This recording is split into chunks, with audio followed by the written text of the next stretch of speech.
Fala pessoal, sejam muito bem-vindos ao Outspoken Marketing. Meu nome é Leandro Guerra. A essa altura do campeonato, você já deve saber que o ChatGPT foi bloqueado na Itália e, infelizmente, não é porque você pode colocar abacaxi na pizza ou ketchup na pizza, que aqui seria realmente um sacrilégio. Você é convidado a se retirar do país.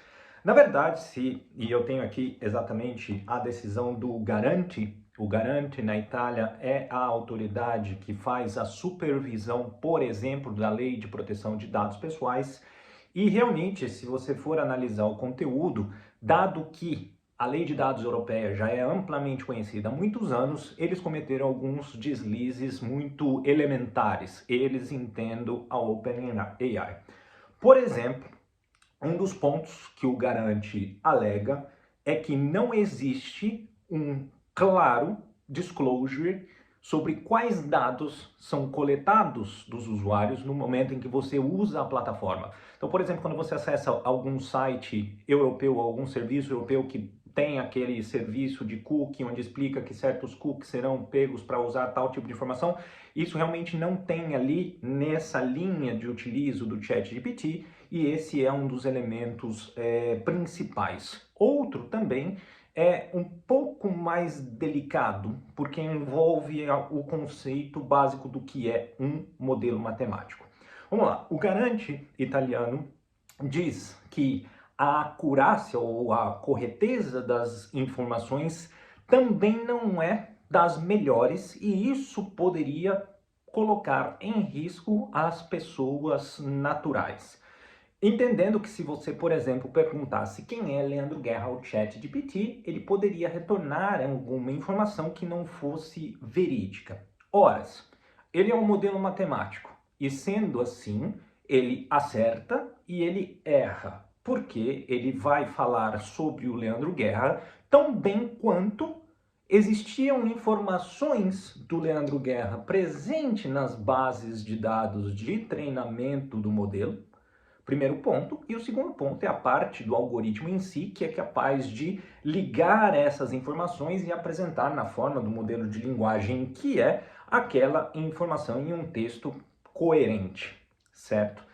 Posto isso, o Garante tem, e eu não sei se ele tem, de fato, que ter esse entendimento de que, sim, modelos matemáticos estão sujeitos a erros, e não é por esse motivo puro e simples que eles deveriam ser bloqueados. De fato, essa não foi a decisão do Garante, mas esse não é a primeira vez que acontece, nem vai ser a última que coisas do tipo irão acontecer, e a gente não sabe exatamente até onde os governos têm clareza desse ponto. Um outro detalhe sensível a essa decisão do Garante foi também o fato de que, ao poder consultar informações de pessoas menores de idade, da mesma forma que o exemplo do Leandro que eu dei, isso ainda é agravado, certo? Então, quando você olha o espectro analisado e os fatores que foram analisados pelo Garante para dar essa decisão de que o ChatGPT, se não estivesse em conformidade com a lei italiana, que é a europeia, ele deveria pagar uma multa de 20 milhões de euros ou 4%, né, podendo chegar, perdão, a 4% do faturamento global da OpenAI. Então, realmente é uma coisa muito ruim. Mas ele baniu. Aí é que tá. Ele diz que se não corrigir, você estará sujeito a essa multa. E aí, para não pagar a multa, a própria OpenAI tira o serviço do ar para que faça provavelmente os ajustes necessários e assim reestabelecer o serviço. Nossa, mas a OpenAI vai olhar para apenas um único país e ter realmente esse trabalho? Aí que tá. A Lei de Proteção de Dados Pessoais italiana, na verdade, é da União Europeia.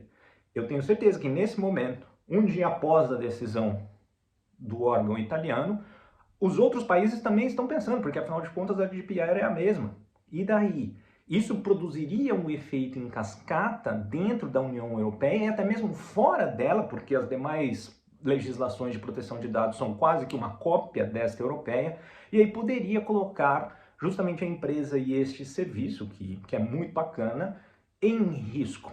Isso, de novo, traz à tona o ponto que eu gosto sempre de falar com vocês, que o grande assunto dos próximos 10 anos, eu já disse isso em vídeos anteriores, o grande assunto dos próximos 10 anos, tá sendo ali por baixo, é realmente essa história de transparência, ética dentro da inteligência artificial. Porque em algum momento não é que a IA vai querer escapar e vai tomar o controle dos humanos. Tudo isso é bobagem.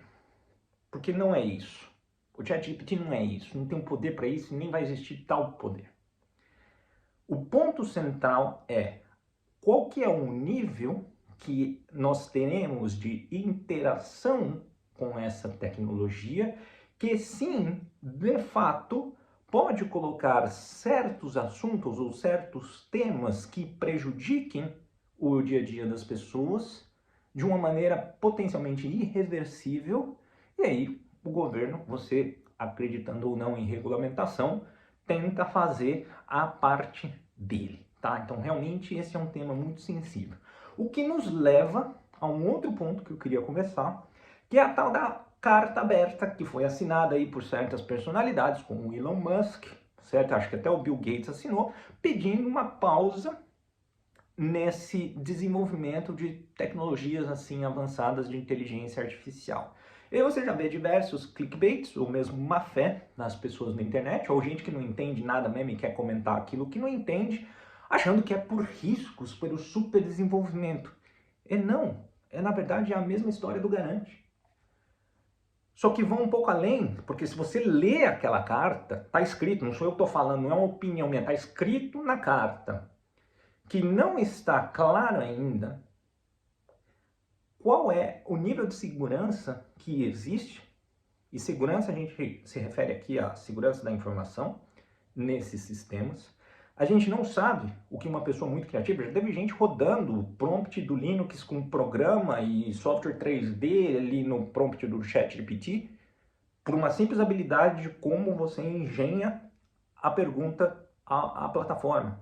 Então você ainda não tem uma clareza de como o superprocessamento que essas coisas comportam pode colocar em xeque sistemas de segurança de bancos, instituições, dos próprios governos, instituições privadas, certo? Então foi um alerta, alto lá, vocês estão fazendo aí tudo muito legal, joinha, olha, chuchu, tá todo mundo empolgado, tá um puta buzz, hype, cada besteira que é falada na verdade ajuda a popularizar ainda mais, mas vocês pararam para pensar que pode ter gente quebrando algum tipo de sigilo ou de segurança, ou usando aquilo para fazer algum tipo de ataque hacker, eu não sei, as pessoas são extremamente criativas, principalmente o fraudador, ele é muito criativo. Na verdade, o fraudador ele é à frente, pena que ele usa a inteligência para o mal, mas ele é à frente de uma maneira muito criativa de todos os outros pontos. E aí? Tá? Então, colocando tudo isso no mesmo balde, essa decisão, se você me perguntar, Leandro, você é a favor ou contra? Certo? Do ponto de vista do entendimento daquilo que é um modelo matemático, eu acho que falhou um pouco, eu sou absolutamente contra. Porque é mais fácil você, então, intimar a empresa, chamar o responsável para, eventualmente, uma ouvidoria, algum tipo de auditoria, e a partir dali você, porque eu acho que é um tipo de abuso de poder, porque querendo ou não, assim como no mundo inteiro, as pessoas na Itália que estavam utilizando isso, a partir daquele momento, não vão usar, e com certeza tinha gente usando isso para aumento de produtividade, para desenvolvimento de novos produtos, enfim, diversos usos que seriam positivos, inclusive, para o desenvolvimento econômico do próprio país.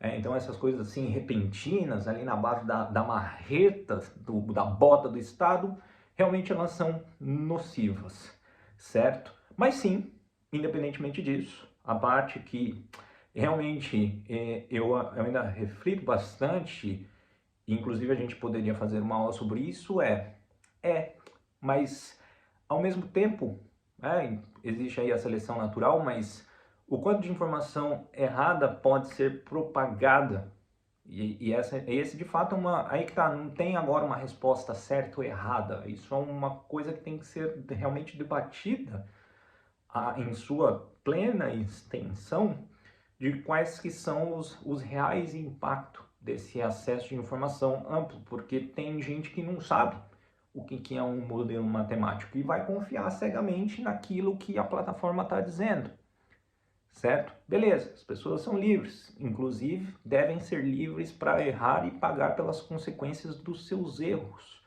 Mas existe, repito, uma cadeia de eventos que fica ali um pouco complicada de gestir e entra na parte justamente de combinação de diversos e múltiplos interesses que podem chegar até em questões de segurança nacional. Então esse vídeo foi para colocar uma luz sobre a realidade daquilo que está acontecendo, que vai acontecer, sem dúvida, porque, repito, não é o primeiro e não é o último caso, e na verdade isso vai acelerar um outro debate. E se você mora em algum país que ainda não foi bloqueado, não duvide que isso pode se propagar, inclusive rapidamente, dependendo da maneira como a OpenAI tratar este caso.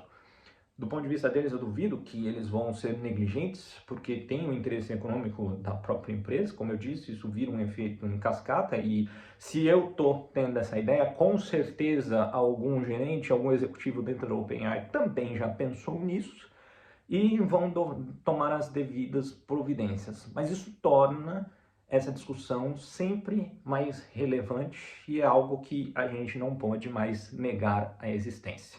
Beleza, meus queridos? É isso aí, curta o vídeo, se inscreva no canal se não está inscrito e a gente se vê numa próxima. Tchau, tchau.